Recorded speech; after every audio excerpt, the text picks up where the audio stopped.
Hey, what's up, guys? Let's talk about dryer vents real quick. We had to replace the vent on this, and the best way to do this is when you get these vents, they actually come compressed, and they're only about 3 foot long, and then you can uncompress it before you put it on here. And you want to make sure that you do a long swoop motion so that the airflow can go through there with no sharp turns and no corners, which allow, like I said, the air to flow real smoothly and no debris to get caught up in there. Okay, let me show you what I'm talking about. If you can see down here how it's sweeping turns. Alright,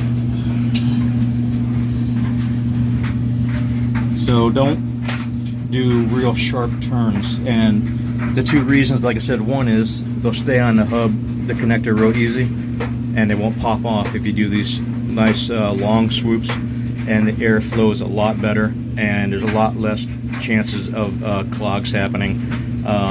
This is a customer, obviously, that we're doing this for, helping the lady out, but that's all that. Well, there's actually one more thing. Actually, these clamps that come with it are pretty much junk, and they don't really fit. Even when you expand them all the way out, they don't fit really over the hose.